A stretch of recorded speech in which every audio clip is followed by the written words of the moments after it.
Now, many women who possessed much wealth, and abode in other towns of Galilee, implored that Jesus and the 12, together with the masters from the foreign lands, would there go, and preach and heal.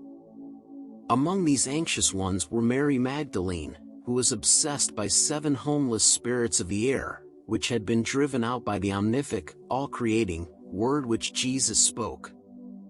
Susanna, who owned vast estates at Caesarea Philippi. Johanna, wife of Chuza, one of Herod's court. And Rachel from the coast of Tyre. And others from beyond the Jordan and the Sea of Galilee. And they, the wealthy women, provided ample means, and 3 times 7 men went forth. They, the funded men, preached the gospel of the Christ, and they baptized the multitudes who made confession of their faith, and they healed the sick and raised the dead. And Jesus wrought, worked, and taught from early morn until the day had gone, and then into the night. He did not stop to eat.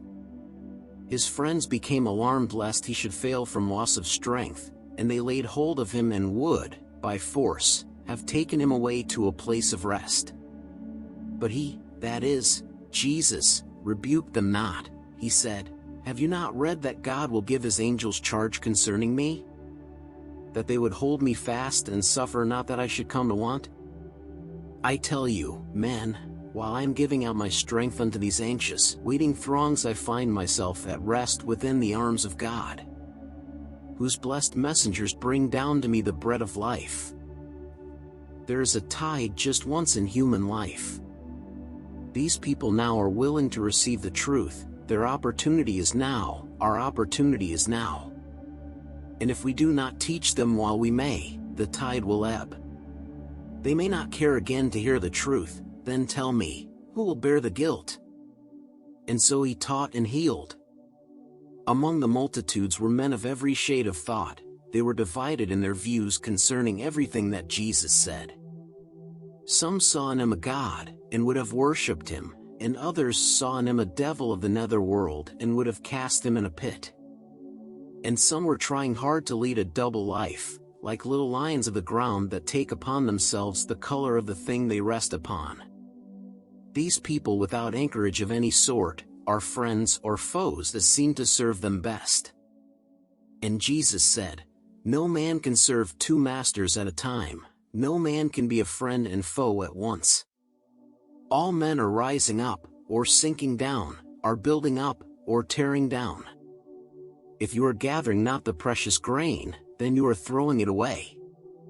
He is a coward who would feign to be a friend, or foe, to please another man. You men, do not deceive yourselves in thought, your hearts are known. Hypocrisy will blight a soul as surely as the breath of Beelzebub, the breath of the Lord of filth. An honest evil man is more esteemed by guardians of the soul than a dishonest pious man. If you would curse the Son of Man, just curse him out aloud. A curse is poison to the inner man, and if you hold and swallow down a curse it never will digest. Lo, look, it will poison every atom of your soul. And if you sin against the Son of Man, you may be pardoned and your guilt be cleansed by acts of kindness and of love.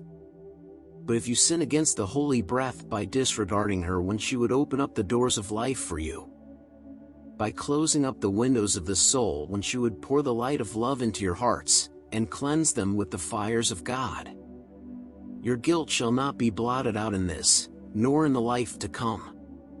An opportunity has gone to come no more, and you must wait until the ages roll again. Then will the holy breath again breathe on your fires of life, and fan them to a living flame. Then she will open up the doors again, and you may let her in to sup with you forevermore, or you may slight her once again, and then again. You men of Israel, your opportunity is now.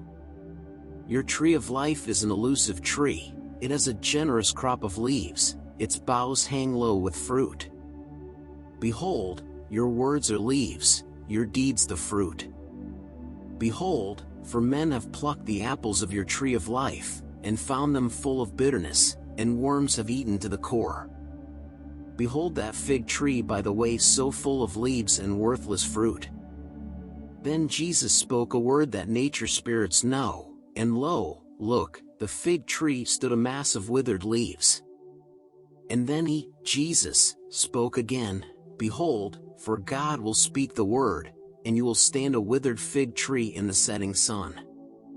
You men of Galilee, send forth and call the pruner in before it is too late, and let him prune away your worthless branches and elusive leaves, and let the sun shine in. The sun is life, and it can change your worthlessness to worth.